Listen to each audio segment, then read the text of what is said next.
Hello, true believers and cinema fans, bad and good. How you guys doing? Welcome to another episode of the legendary Bad Cinema. Today we have a legendary bad cinema film, very bad one. It's called Jaws 4: The Revenge, and we'll have more of it right after this. What kind of monster are you? The Wolverine. Okay, anyway, so we're here, ready to go. You can't hear me. Okay. Orientations are disabled or something. Microphone seems to be working. Oh, you YT. I sent you the link, didn't I? I'll send it again. All right. I thought I sent it, but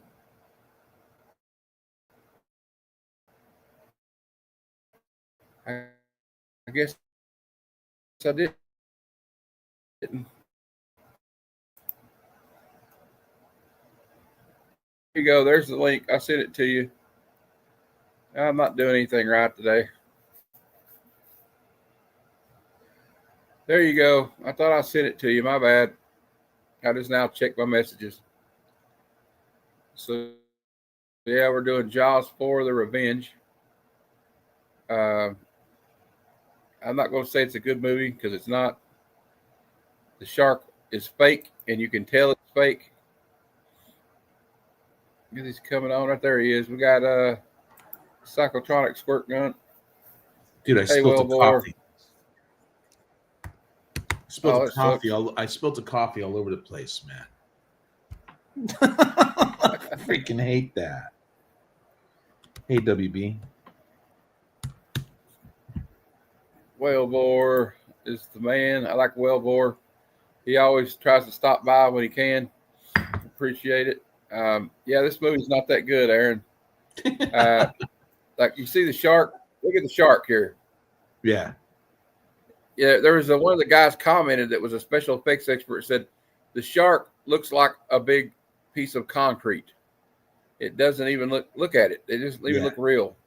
It's pretty crazy. And sharks don't eat people out of the water like this. They don't do that. I mean, they may jump and get you, but there's a scene where they attacks this woman on the banana boat, they call it. Yeah. And it's just holding her up. Look. They just have the shark like, yeah, I'm just going to eat her up here. Like sharks drag people under to eat them. You know what I mean? Yeah, it's unrealistic. So that's kind of stupid. Yeah. You could tell it's on see what it was on was they had a hydraulic scissor lift. Like, those big scissor lifts like they have at like Costco. Yeah. And they'd lift it up and it was like just half the shark, right? So it's really fakey. And then look how big that big shark is. And then it's even worse. Like, look at this one. This one looks like paper mache with like red food coloring on it. Is that a fin? Supposedly? Yeah, supposedly that's a shark. But what up, nerdy geek? And Michael Caine is in this movie, and Michael Caine was a great actor, is a great actor. But not even he could save this piece of crap. And there's some funny backstories about the film. It should have been free. Geek? It should have been free on the internet, right? But it wasn't. They're all on Peacock, but they're not free yet. Yeah, on Peacock. Yeah, they're all on Peacock, but they're not free. Yeah. But I did watch it because I do have Peacock because I watch WWE a lot because I'm still a 15-year-old at heart. So we got a big concrete cocaine. Okay, I don't know. Not cocaine. Yeah. Shark. Okay. A fake shark. Whoa. Is he talking to us? I don't have any cocaine. Sorry. Right. Early one morning while making the rounds, I took a shot of cocaine and I shot my woman down. Sorry, it's little Johnny Cash there for you. The man in black. Well, before we start out with I found a few video clips. We're not going to play the trailer, but I want to read you a letter Steven Spielberg, when he found out they were making Jaws 4, he wrote the director of the film, Joseph Sargent, a letter. And it's a very interesting letter. It's not a very long letter. He just said, this is the entire letter in its entirety. Like the Vietnam vet, I came home to managed to never think about the year 1974 until I started reading the script for Jaws: The Revenge. I got to page 18 and found myself holding that service revolver and just charging it until empty into the Atlantic Ocean. I just couldn't go on reading because it brought back so many memories. Good luck, Joseph Sargent. Bring a lot of Joseph Conrad to read while you're waiting for the next shoot. Call home often to talk to people you love. With tremendous sympathy and 2 winks of my right eye, signed Steven Spielberg. Well, he was nice about it. Yeah, but he was like telling him it's going to be draining because even making the first one was tough because of the mechanical shark. Like in the first movie, there's famous is they had their walkie-talkie and they're like, Richard Dreyfuss said you'd hear him go, yeah. The shark is not working. Over. Like that's all you heard. Yeah. Over and over. So, but he flat out told him he doesn't like the script because he didn't finish it.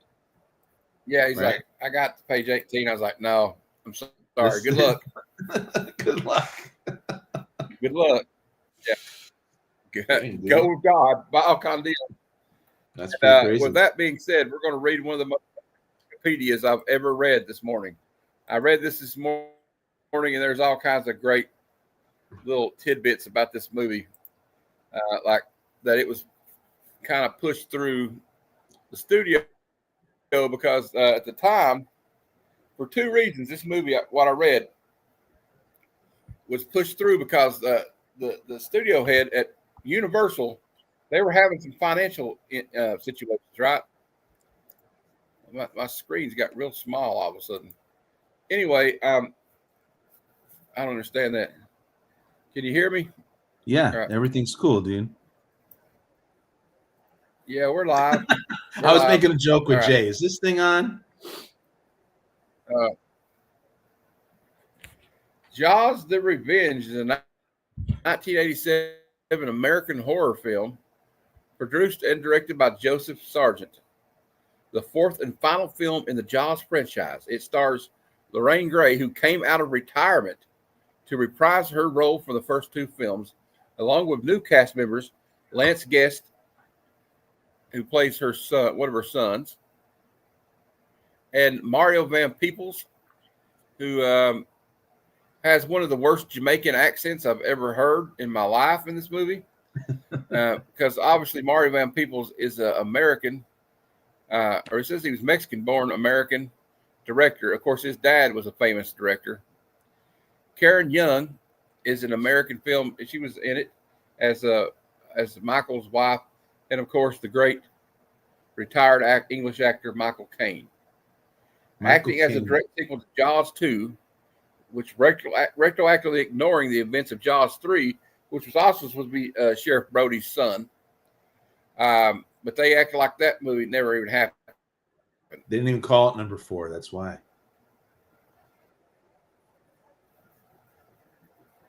What is it, Jay? You got to ask what? Oh, he was asking earlier, is this live? Yeah. He's asking if this was live because I had to reschedule it yesterday. I just didn't feel like doing it yesterday. Okay. This film was made in less than 9 months, with production commencing in September of '86, so that the film could be released the following summer. I keep having Wikipedia ask me to give them money. Shut up, Wikipedia. The film was shot on location in New England and in the Bahamas and completed at the Universal lot. As with the first two films, Martha's Vineyard was the location of the fictional Amity Island for the opening scenes. Delays caused by the mechanical sharks, what a surprise, and the weather led to concerns about whether the release date would be met. Many critics suggested that the rushed production compromised the quality of the film. The film was marketed with the now infamous tagline, Jaws: The Revenge, This time, it's personal. As if a shark could have a grudge. I don't know. That's right. Jaws of Revenge was the lowest grossing film of the franchise with $51.9 million total gross on a $23 million budget, barely breaking even. Dang, it was dude. universally panned by critics and audiences alike, who lamented the weak story, the poor acting, and cheap-looking effects, and felt the franchise had run its course by that point. Probably On did. Amity Island, and the plot says that Martin Brody, famous for his deeds as a police chief, why is he still on this island after he almost got ate by a 25-foot great white? But anyway, has died from a heart attack. You know why they had to write him out? Because he refused. Roy Scheider refused to be in this film. You'll find out later. Okay. So anyway, we got Ellen, who's widowed, is the widow. She still lives in Amity close to her younger son, Sean, and his fiancee, Tiffany. Not the singer Tiffany, though.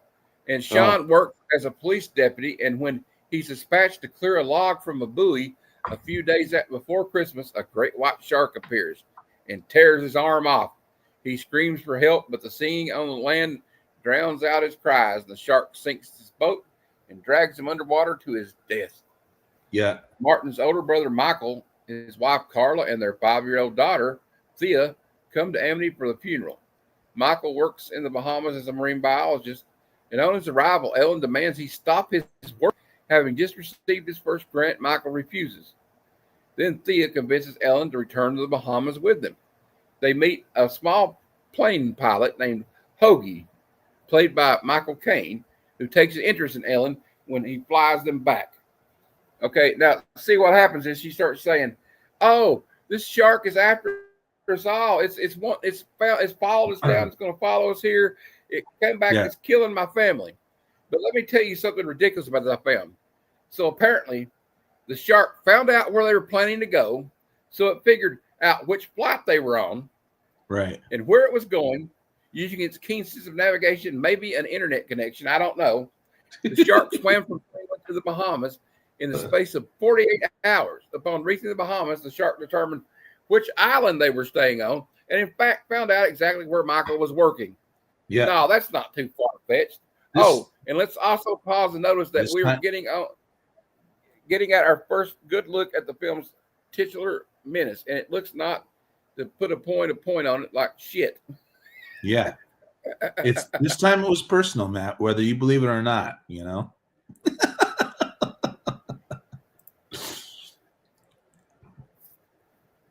I don't know. We're supposed to believe that, but I don't. I don't believe it either, but it is personal. Gray, it's Ellen Brody. The shark read the script. That's right, Wilbur. Yeah, and he read the script and said, "I'm out of here." Okay, and MCA Universal was going through a difficult period. Its CEO, Sidney Steinberg, saw that a third sequel to Jaws was likely to make a good profit following the commercial success of Jaws 3D, despite generally attracting negative reviews. Steinberg also saw this as an opportunity to promote the Jaws ride at Universal Studios. So they're making a film basically to promote a ride at Universal Studios. Yeah. So the studio fast-tracked Jaws of Revenge into production in September of '86 so that it could be released the following summer. Steve D. Jarnot had been approached by Universal's head of production, Frank Price, about writing this script. Yeah. The D. Jarnot script, however, was shelved when Price resigned in September of '86 following the disappointing performance of the movie Howard the Duck. Around this time, Steinberg approached Joseph Sargent about directing the film. Sargent, where am I at? I lost my place. I had to look down. Sargent had worked with Lorraine Gary in 1973's The Marcus Nelson Murders, for which he had won his first Directors Guild of America award. Yeah. Steven Spielberg cites his television film, which later spawned Kojak, as a motivation for casting Gary as Ellen Brody in the original Jaws film. In addition to the fact that she was the wife of the studio's chief executive, Sidney Steinberg, at the time, regarding Revenge, Gary remarked in an interview, "I made a good deal on this film, but I didn't make as good a deal as I would have if I weren't married to Sid." In an interview with the Boston Herald, Sargent called Jaws Revenge a ticking bomb waiting to go off, saying that MCA Inc. President Sid Sheinberg expects a miracle. Sheinberg asked Sargent to direct the film in late September of '86. According to Sargent, Sheinberg cut through all the slow lanes and got Jaws: The Revenge off and running. In a 2006 interview, Sargent stated that the premise was born out of a little bit of desperation to find something fresh to do with the shark. We thought that maybe we would take a mystical point of view and go a little bit of magic. We might be able to find something interesting enough to sit through. He hired Michael D. Guzman to write a script within 5 weeks, with the shooting script being completed during production. So they were still in production, and when they finally got a finalized script, so you can tell they were really just slapping this together. Oh yeah, dude. According to the writer, they had the bare bones of a story by October of '86, and by the 2nd of November of '86, had a workable outline for a production team. The first draft was completed in mid-December of '86. The final draft of the screenplay was dated the 23rd of January of '87. Just 9 days before filming began is when they finished the script. It was developed under the working title Jaws '87. It was almost like they were standing around waiting for the script, you know? Yeah, like, come on, I'll get this done so we can film this piece of crap. Yeah.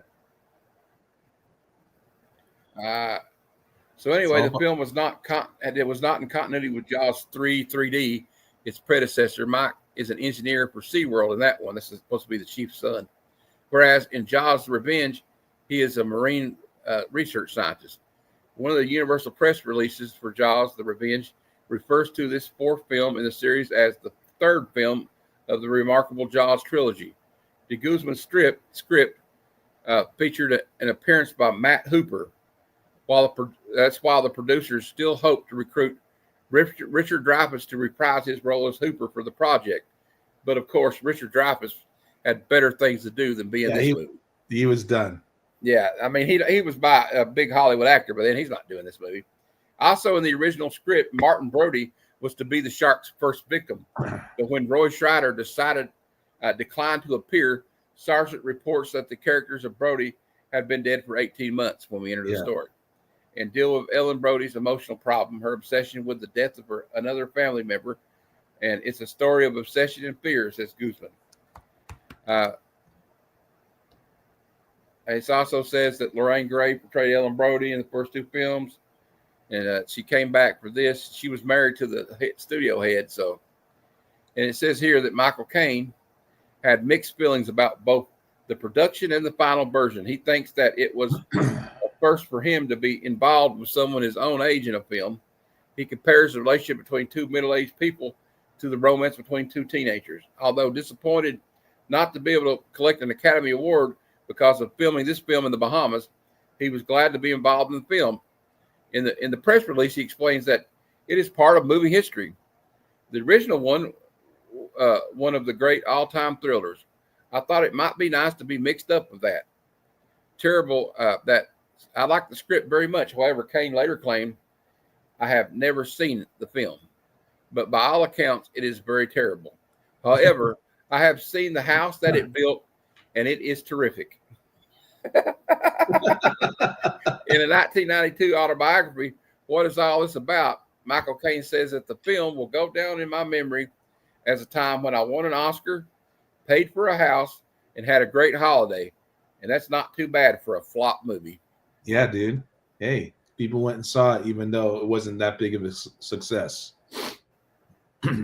Mario Van Peebles plays Jake, Michael's colleague. His father, Melvin Van Peebles, has a cameo in this film as Nassau Mayor Mitchell Anderson. They did the filming in New England and the Bahamas. Oh, yeah? I'm originally from New England. It says the underwater sequences were coordinated from an 85-foot boat called Moby 2. Second unit director Jordan Klein says it was initially challenging for the actors to get used to the foreign environment of filming underwater. Stunt performer Gavin McKinney stood in for Lance Guest in a scene with Moray Eel because it was potentially dangerous. Let's see if I can find another. The special effects team headed months ahead of time to South Nassau Beach on January 12th of 87, almost a month before the photography. In the official press release, Miller says that when he became involved, he didn't even know there was a script. But as the story developed, they started telling us all what they wanted. I knew this wasn't going to be like any other shark anyone had ever seen. The shark was to be launched from atop an 88-foot long platform made from a truss turret of a 30-foot crane and floated out into Clifton Bay. While the shark for the first two Jaws films were pneumatically operated, Right. the larger shark used in Revenge and more precise movements led to the decision to power the shark hydraulically, according to Hydraulics and Pneumatics magazine. What sounds like an exciting magazine, don't it? Hydraulics and Pneumatic magazine. I bet that one's not around any longer. The articulated shark was mounted on top of a hydraulically operated scissor lift, which raised and lowered the shark so it would appear to have had surfaced or submerged. The carriage was capable of propelling the shark through the water at speeds of 7 knots. 7 sharks or segments were constructed were a combination of fiberglass, a metal frame, and latex skin. The models were operated from a platform capable of rotating 180 degrees. What else? Is there something? Okay, the film company returned to Universal to finish shooting. Additional underwater photography was done in a water tank that measured 50 by 100 feet and was 17 feet deep. And then a replica for Nassau's Clifton Bay and its skyline was created on a man-made Falls Lake on the studio backlot. So they tried to do it in like a landlocked lake. Jeez. Principal photography was completed in get the camera just right. You know what I mean? In May of 26. However, the ending prevented Michael Caine from being able to collect his Academy Award for Best Supporting Actor for Hannah and Her Sisters in person.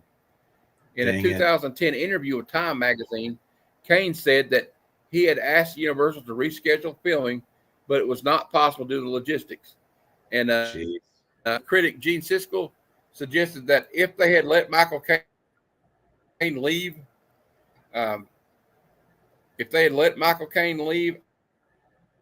madam, if they let Michael Caine leave, he may have not just came back. Jeez. You know, because this movie's a piece of shit. There's Joe. Yo, Joe. What's going on, my man? Sorry, guys. Good seeing you. Thanks for being here. Hey, man. I had the day off, so I thought, hey. Yeah, Matt didn't feel good yesterday. You know? Hope you're feeling better, Matt. I can't get my screen. It's like, I'm good now. I feel better that I'm not watching this movie anymore. Come on. You love this movie, Joe? No. Have you guys seen the have you guys talked about, like, there's an alternate ending, you know, no, to this movie where the shark actually wins. Dude, that would rule. Yeah, I was getting ready to get into that. Okay, sorry. I'll shut up. No, it's cool, dude. Don't shut up. Is your guy's screen? You're slowing down a little 2 bit. inches tall? Because mine is like really small for some reason. Nah, it looks fine. Yeah. You're doing good. Okay. Can everybody see it that's watching it? Because anyway, let's get back into this. I'm trying to get through this. Yeah. Reshooting ended. Okay, like I said, prevented Michael Caine from picking up his Oscar for Hannah and Her Sisters.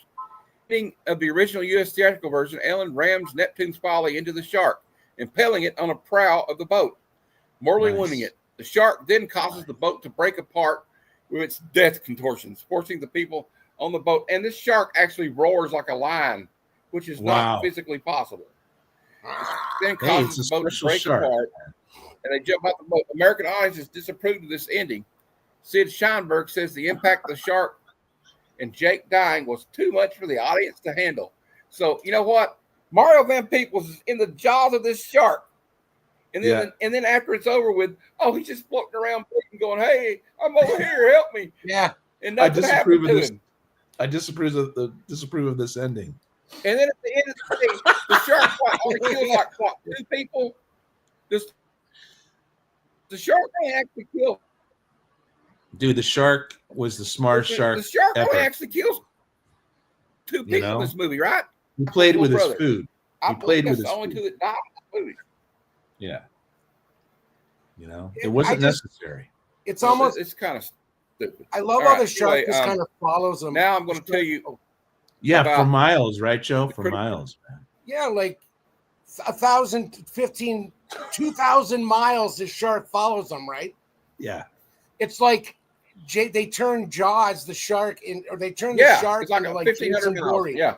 Dude, that's a smart shark. I don't care what you say. Probably the smartest Well, what animal happened ever. was Jaws. He got Jaws got to it. Yep, Jaws got to a phone booth. He found out where they were going, so he booked a flight on American Airlines.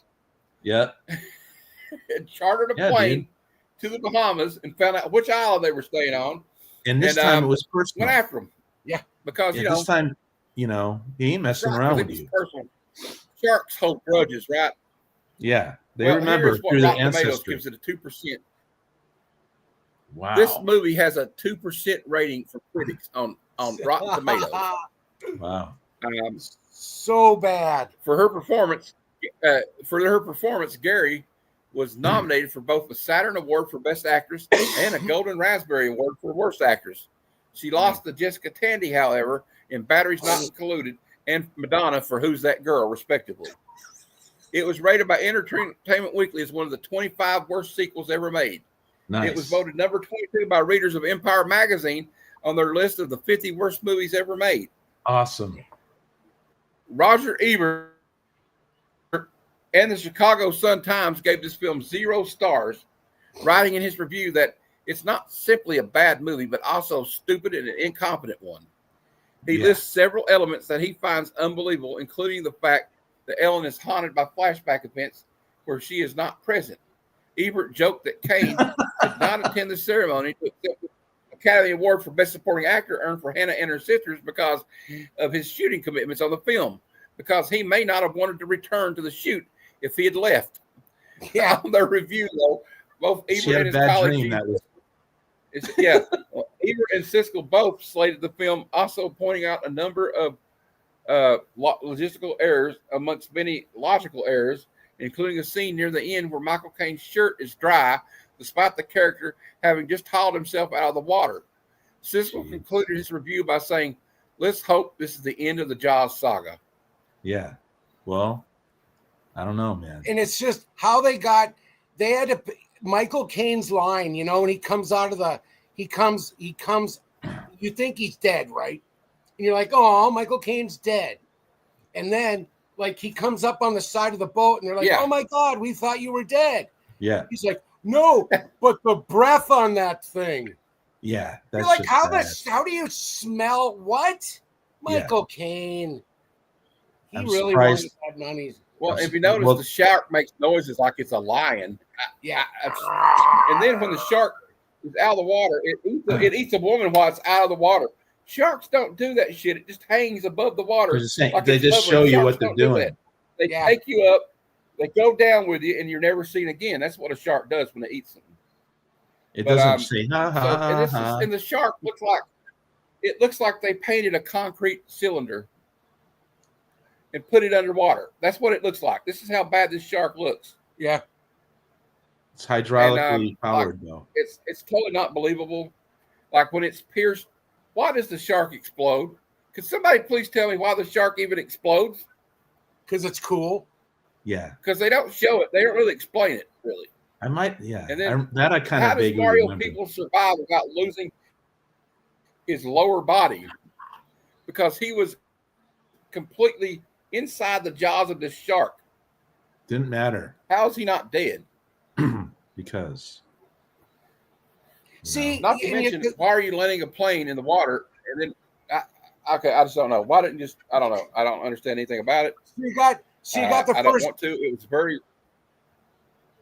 It's okay, Matt. It's okay. So What's you got up, the Joe? first Jaws movie, right? Which is top 5 of the greatest movies ever made. Oh yeah, one of the most perfect movies of all time. Yeah. Then you got the second Jaws movie, which isn't that bad. Jaws 2's not that bad. It's entertaining. You have Jaws 3, which I don't They hate forget it. even existed. It's me. I don't hate Yeah. Jaws 3, but Yeah. then Well, Jaws he's 4 supposed to be comes Brody's out. son too, right? Yeah. Yeah. But I don't here's know the what it biggest is, thing. man. It's just those If Brodies. you had been traumatized by a 25, yeah. If Jaws you've 3 been didn't traumatized happen by like too, a by the way. 30-foot great white, Yeah. when your dad was like almost killed by a great white that almost killed you when you were a kid, why in the hell would you? I would live in like Kansas. Yeah.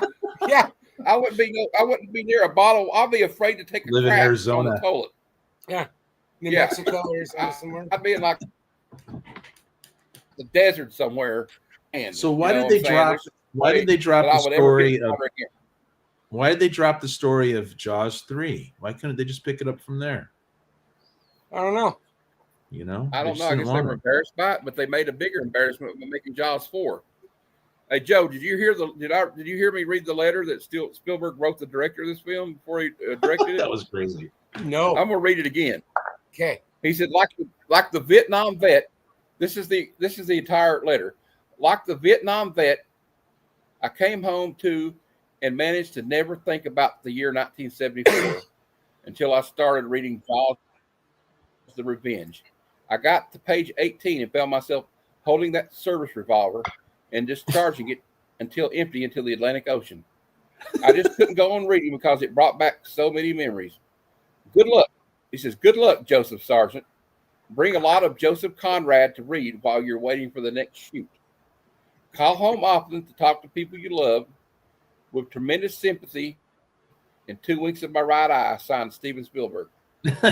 2 winks in my right eye. So he was like, Can good you luck. imagine? Good luck, bro. Could you imagine if Okay, they I got a offered few clips. And like, What's Roy that, Joe? Scheider's face? Could you imagine? Go Like ahead. they're like, What were you okay, because Roy Scheider hated Jaws 2, right? He Yeah. hated it. Okay. When Jaws 3 came out, he Didn't just stand it. laughed. Can you imagine his face when they gave him the Jaws 4 script and said, could you just read it for us? That's probably what killed him. Yeah. Look at that. Look at that. Look That's at that crazy. shark. You know, there's a scene where they try to imitate, they have him. He does make it in the movie because they show a cut scene of him saying, smile, you son of a bitch. But there's no way that Ellen Brody could have remembered that because he was not there when that He happened. wasn't even there. Unless Roy told her about it. Yeah. But like, and here's Michael Caine, who, by the way, is a great actor, but he couldn't save this piece of crap. Michael. Oh, they're so sad. Yeah. This was great. Look at that. That's my favorite. Ah! Look at That dude behind him's coming. Yep. He's ready to save her. and like sharks don't do this right here. Sharks don't just hover above the water, Joe. You know what I mean? We've watched enough Shark Week to know that's not possible. Yeah. Well, he's kind of a magical shark. He's a smart one. And here's like the shark underwater. It doesn't even look like a real shark, to be honest. But Look at that looks really. it looks like they painted concrete and like just I don't know and put it underwater. Okay, and then she also does a little imitation of she calls the shark a son of a bitch like Chief Brody did, and they just did this. And there's a bunch of cheap stuff in this movie. Like there's even a part where his daughter and Michael are doing the same thing that him and his dad did, and it's just like this is just a cheap nostalgia ploy because you wrote a movie that's a piece of shit. Come and get me, you son of a bitch. Why is she so angry? Glad you found a clip, Get dude. you son of a bitch. You son of a She's bitch. got the Karen haircut too. I bet she's a total Karen. Yeah. All right, we're just gonna play these random clips. They spend half their lives looking for food and the other half eating it. They don't care what it is. Maybe he's done indigestion. He's already eaten my plane. That's some weird music, man. You already It's ate my plane. And Joe, let me ask you a question. Is Mario Van Peebles, is he doing the worst Jamaican accent you've ever heard? Yeah. It just sounds it's just so bad. It's so just bad. so. It's like, dude, come on, man. Well, they were sitting around waiting for the Mark. script. I think. I'm from Jamaica, the part right next to the beach, man. Come on. All right. Okay, you're a And then we Jamaican got guy. Okay. Michael Caine. The thing you said about him eating his plane, here it is. Bloody hell. Get us started double time. The breath on that thing. The breath on that thing. Come on. What are we doing here? What just happened? God, I hate it here so much. I just finished watching this movie, so it's my contempt is fresh on my mind right now. Okay, It wasn't so bad. It was so good. It was so bad. Period. Yeah. It's like there's not even any like redeeming. it's sad. It's almost like how. Okay, how. I'm gonna give you an analogy. You know how you follow an athlete their whole career, like in baseball or football, like this quarterback. You've seen him since he got drafted, but to your favorite team, and he's led your team to the NFC Championship game like 4 or 5 times, maybe even won a Super Bowl, right? And you got all these great memories, but now he's in his 16th year, and he just is a shell of his former self. You know what I mean? Like he just can't complete the passes. He throws like more interceptions, touch, and it's just hard to see him get old. You know what I mean? Watching this movie is like watching one of your favorite athletes get old. Yeah, you know what I mean? Like watching Jordan. It's just hard to watch because this movie, the first movie, is such a brilliant film, and we talked about this. Remember when we did Good Cinema? We talked about this. This movie is one of the most perfect movies. It almost gets better every time you watch it. The first. It's ironic. It's ironic. The first movie is free to stream. I couldn't find this one to stream. Yeah, that's weird. That's very weird. They want to charge you for the worst one. I don't understand that, but so anyway, let's play this other clip of Mario Van Peebles with his. I could do a better Jamaican accent than this. Finished. When I was a small boy, my father said to me, Jake, never do anything today you can put off till tomorrow. And them can't gonna be there tomorrow, Michael. Look, when we got the grant. Well, aren't you supposed to be making like a bomb or something to blow this thing up? What are you talking about? It's like he forgot he had a Jamaican. He's like he's making a little tracking device. You can hear the shark's heartbeat. Yeah, they have a little monitor so you can hear his heart. That's such horse shit. There's no way you could do that. It was high tech though, you guys. All right. Think big. I bet Jacques Cousteau was rolling over his grave. All the air marine biologists in this movie. So I created all this stuff for underwater and exploration, and you make this of course. It seems feasible. Well, we got Michael Caine. I just like this one because Michael Caine's just saying, "Oh shit."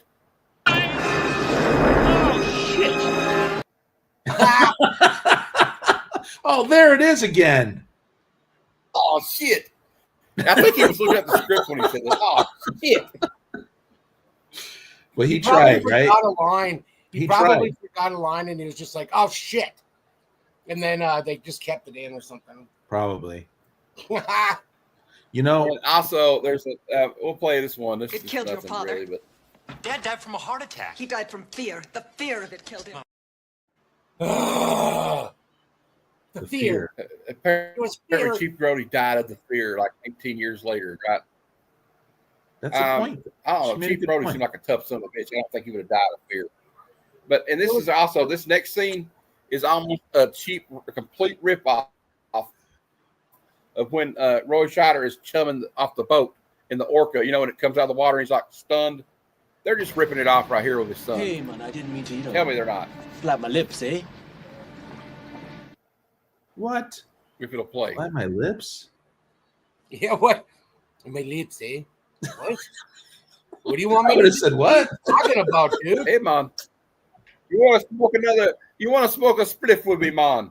We're gonna go listen to some Bob Marley and have some jerk chicken, man. We're up against a smart shark, man. I'm having a 2-liter kind of day today. It's been following me, man. It's been following us. I'm having a water day. I spilled coffee, a whole freaking thing earlier today, all over the place. They should have put the song "Somebody's Watching Me" by Rockwell in it. I always feel like a shark is watching me. Yeah, dude, this shark is the smartest shark ever. And then we got another one. This guy says, "Jesus Christ," because every shark was smart. Let's play these last two clips. The smartest one of them all. It's a smart shot. It's a smart shot. Jesus Christ!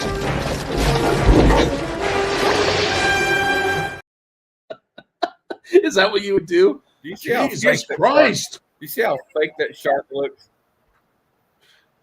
See, here's another interesting thing about this movie.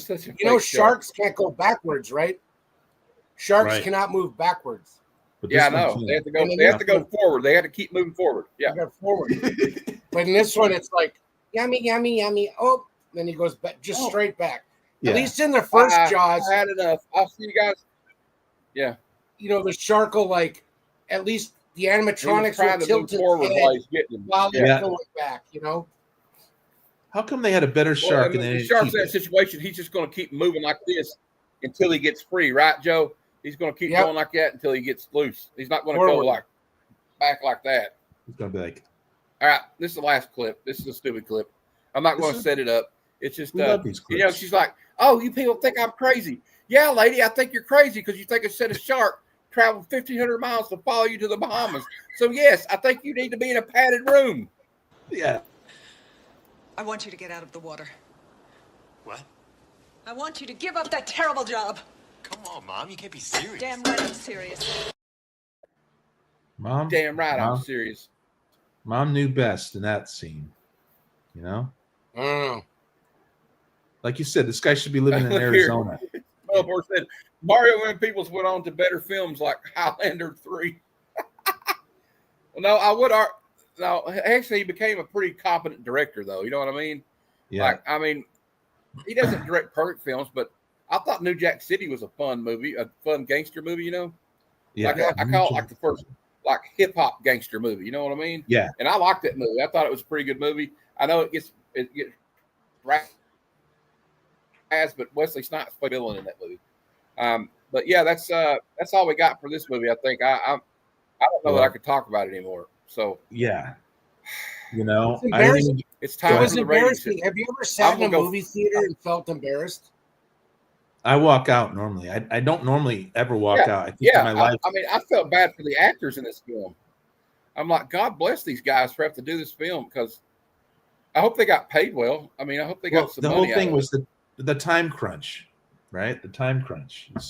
We got to Well, have this done in 9 it. months. The fact is, they pushed this movie through because Cindy Sheinberg wanted to help promote the Jaws ride at Universal Studios. That's the main reason this movie was made, Yeah. and it shows on the screen. Well, what are you gonna do, man? Money. Got to chase that dollar. And, Yeah, and I'm also, on Team Shark 2, Glenn. I'm on Team Shark 2, Patterson. also, you get to film down in Jamaica. I In mean, the- there, right there.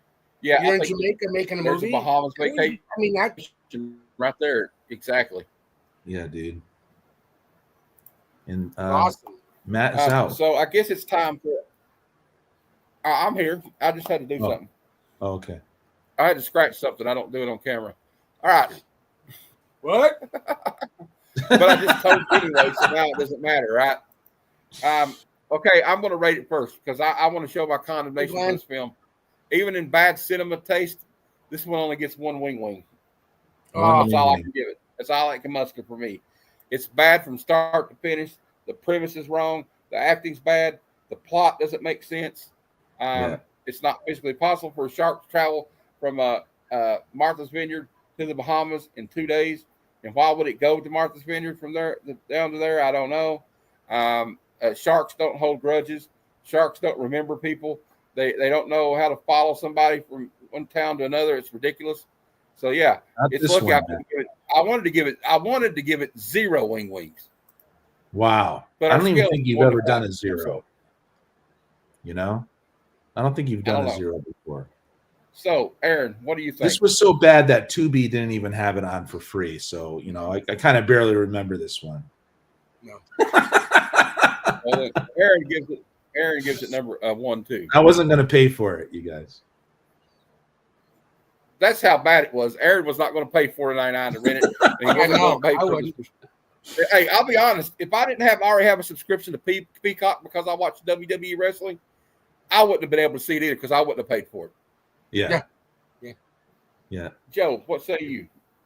Well, last night on Tubi, I watched Dr. Jekyll versus the Werewolf, Whoa. which is one of the cheesiest Spanish 1970s movie you'll ever see. Nice. That movie's shit, but it's better than Jaws 4, Jaws Revenge. Yeah. So I give it. I got a question. what Go we ahead, don't get have it the rating going. yet. So we all are. We What does Joe universally give it? pan this film for bad cinema. I give it He gave it a one. I give it a shit. You give it a 0 to 1. Just Can I 0 give to it a 1. -5? Can we give it a -5? It's not even 'Cause bad good. I really feel like I need to give it a negative. So now, while we got a chance, after we talk about this piece of crap, The he perfect says, movie for bad cinema. can't get to the Bahamas in 2 days, just keep swimming. And the shark He caught knows. the Gulf Stream, right? He got on the what they call it, the Gulf Stream. Yeah, the and Gulf just brought it down Stream. like Who? The shark, who yeah. the shark has a brain of an elephant. You know Okay, that it because never- yeah. Well, I bet you they were doing so much cocaine when they were writing that movie. It was like this. Gulf Stream, Gulf Stream. Wait. Yeah, Gulf Stream. Hey, give me You another love straw, Gulf man. Stream. Hey, we need a Jamaican in there. Yeah, you're right. No, here you go, Joe. Joe, hey, you know what? Hey, no, Joe, look. You know what? Hey, I know what'll happen. The shark falls to the Bahamas. I probably shouldn't do Let's that. have I think I'm actually doing something. Let's have the shark chew everybody above water. Ah, Yeah. Hey, will you call the dealer? I need another 8-ball. All right. I got a good idea. Yeah. Hey, man, that's the Anyway. life they get to live. Let's have a discussion. What should be next week's bad cinema? I've been I need a Well, palate cleanser after watching. Are you doing it on Mondays? Yeah, I'll probably do it Monday or Tuesday. I don't know. Is there a better What day, days we do Joe? it? Monday? I'd like to see Joe on these shows, but I know you work, my man. Joe, would Tuesday be I better? would- We'll switch it to Tuesdays. I should be good for next Monday. Cool. I don't think Yeah, we because won't I've hold been you because to it. usually got. I'm gonna start taking Monday and Tuesdays off. Nice. So yeah, Okay, we'll just do it Monday. I'm trying to Cool. think of a good movie, a good bad movie to do. have you guys seen? Just wait. I saw it on Tubi. Yeah, let's do a Tubi, guys. Dracula Shark. What? Yeah, Dracula Shark. Vampire Shark. Just wait. Let's make sure it's on Tubi. That way we could advertise it. Hey, watch it Yes. before the show. Because Tubi is the place to be. Yeah. Is it Vampire? God dang it! If it ain't on Tubi, it ain't worth watching. What about New York Ninja? What about New York Ninja, Joe? That is a movie that's hard to find. Oh, it's You not gotta on check Tubi. Tubi. Okay. It's one of those. It's because I was looking into that too. Oh, I'm sorry, you guys. It's called Sharkula. Oh my God! Come on, Matt. Let's try it. You wanna? But I Okay, don't. next week. Just a sec. Just a sec. Well, do we just a want to do 2 shark movies in a row though? No, maybe it is. It is Shark Week. Is it It Shark is? Week? Okay. Sharkula. Sharkula. All right. Okay, Sharkula. I don't know if I can watch that. Well, just I'll a try. I was second. gonna Here. do Let's it. make sure that we can watch it Well, on. so I long was it's on wanting to do another Tubi. Julie Strain. I was kind of wanting to do it. I really wanted to do another Julie Strain movie for 2 big reasons. It don't matter to me. I think we'll do Sharkula or whatever it is. How about Die Blackula Die? We could do that one. Yeah. What if it passes the Tubi test? We'll do it, man. Yeah, it's on Tubi. Nice. Okay. Sharkula. We'll watch Sharkula. Sharkula. We'll do And, a twofer with the Sharkies. Well, we'll have a real good palate cleanser Thursday, Joe, if you can make it. I don't know if you can make that episode. I can reschedule like the time if you want to do it. What But is it on Thursday? What is it on? Good Oh, cinema. dude. Good cinema. What's wrong, Dylan? Pushing too many pencils? I don't have time to bleed. Oh God, I love that movie. Get to the chopper. You know what's weird is have you ever The seen top. I like? can't wait. Do you ever see Jean Claude Van Damme was supposed to be the Predator, right? Yeah. And you there's know. actual pictures and video of him in the Predator outfit, but he's like Schwarzenegger's like 6'2", and Jean Claude's like 5'8". So Yeah. it was like Yeah. he's like looking down on him. You're one. But the other thing was great about this movie to me is my dad does not like sci-fi movies at all. He doesn't like Star Wars or Star Trek. He only put up with it because I watched it, right? But he loves Predator. because the premise is so great. They're in the jungle with this special forces unit in South America, and they're being hunted by something they can't see, and it's just picking them off one by one, and you don't know what's going on. And you're like, oh crap! If these highly trained special forces guys can't stand it, what would happen to one of us? We'd be dead in 2 seconds. Yeah. And then you finally get to reveal this thing came to this, to hunt the most dangerous game on the planet, right? Human beings. And it's just such a great. The whole thing's just a great premise. A cool premise. It's just You know? And the thing that was cool too is half the people that went to that movie had no idea there was an alien in it. Yeah. Yeah. This was back in the day when we didn't have internet, and the only way to notice that if you did a review or read a review, or you looked at Fangoria magazine or whatever. You know, and it spawned one of the greatest. It spawned one of the greatest film franchises of all time. Oh yeah, Batman versus Predator. That was a cool. The greatest characters that spawned. It spawned countless comic books. Right now, you have Spider-Man versus Predator going on right now. Yeah. I know that rules. We had the great Dark Horse series that came out in the was it the 80s, and just one of the great crossover. It was able to cross over to it's a great IP. Is what I'm saying. And you got the and they've done pretty great with the sequels. I mean, even Predator 2 was pretty cool. Although at first, it was just an Arnold movie, you know. Yeah. But then the guys in Dark Horse got a hold of it, and they took those two franchises. What I like it too is the whole lore of it and how they interconnected it with the xenomorphs.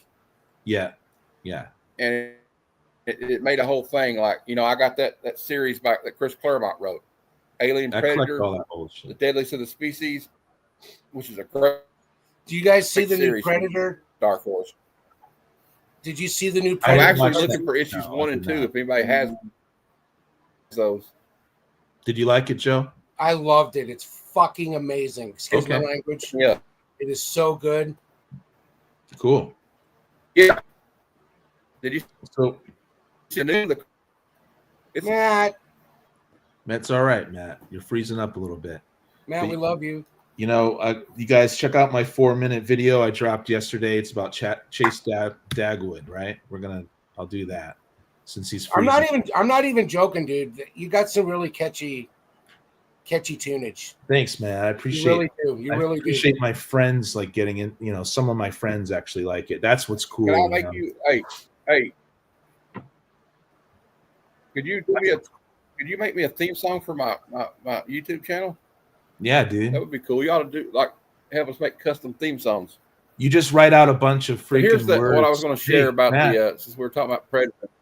Matt, just write a whole paragraph of words that you want about the show, and then I'll do it. Oh yeah. I got a copy of Spidey versus, I got 3-4 Predator.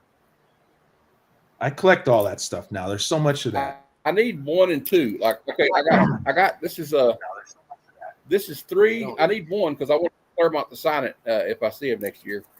Yeah. I don't know if I got any of those. And it's a good series. It's a good dark series. Oh my gosh. If you ever see any, I got 3, 4, 5, 6, and 8, but there's 12 of them. It put Dark Horse on the map, combining those two franchises. That got a good start. Yeah, is that a cool cover? I like the old school black and white beauties from Dark Horse. Yeah. Ninja Turtles. Oh, and if it has any of these, I got some. I've been getting into these indie books here. That's a great story about how this wizard called Saker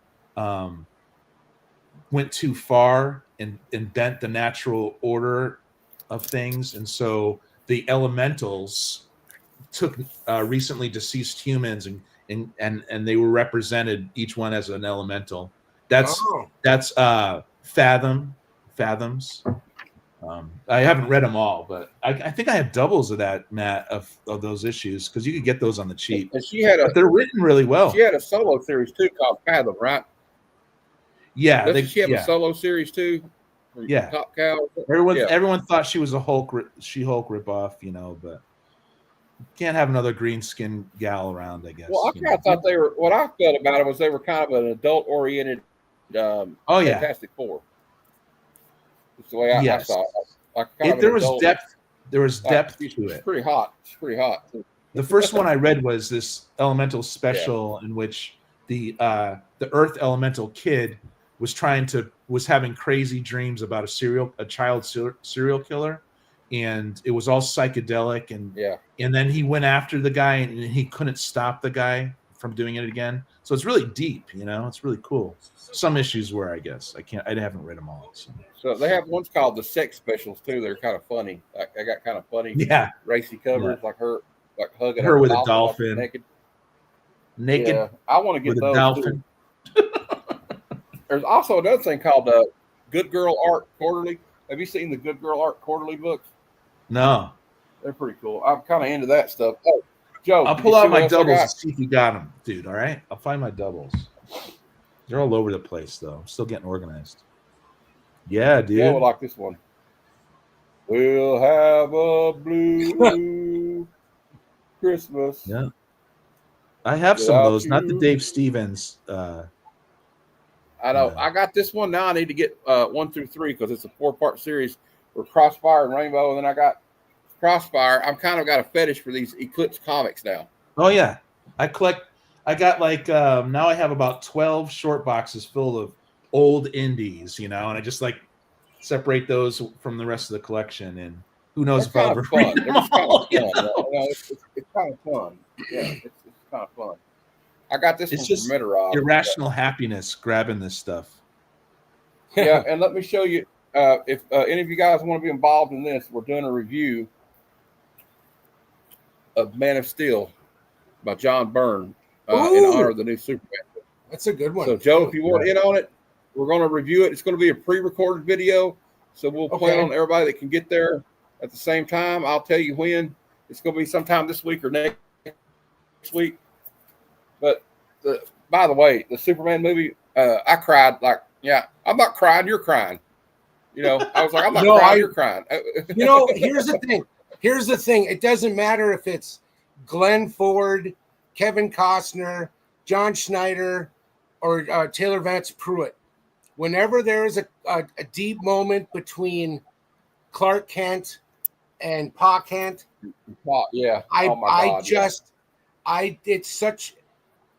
it's always written so beautifully, and it's just emotional, and I love two scenes where it's just And I know that actor from like X-Files and Jacob's Ladder and all that. The guy with the eye there.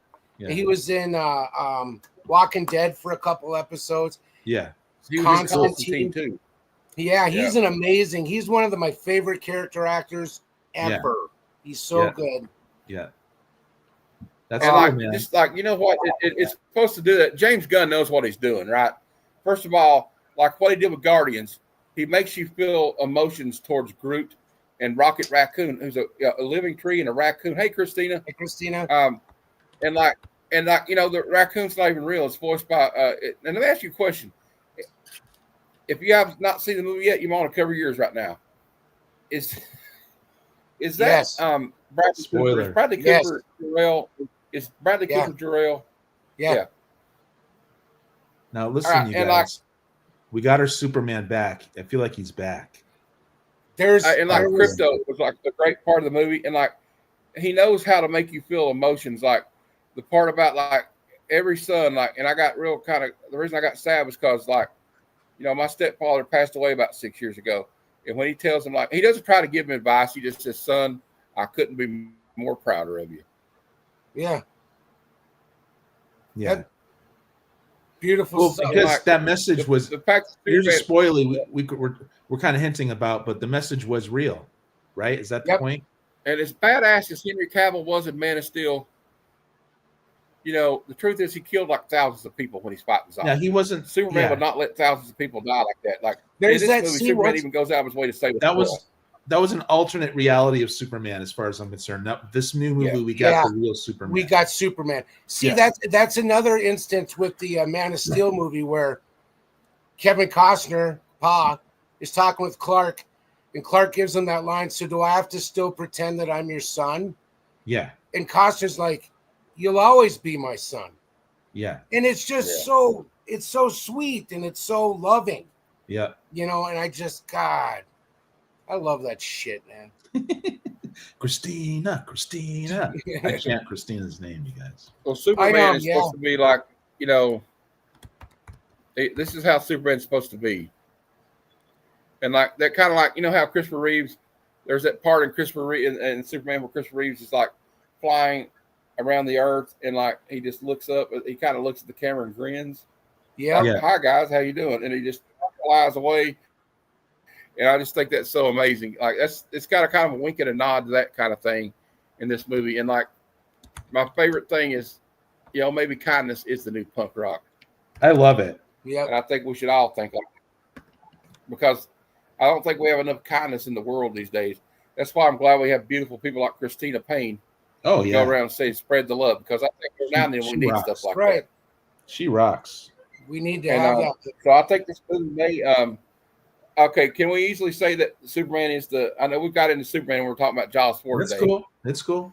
But is this has got to be the feel good hit of the year, right? Oh, definitely. Yeah, I am now a Superman fan more than I So was. am I.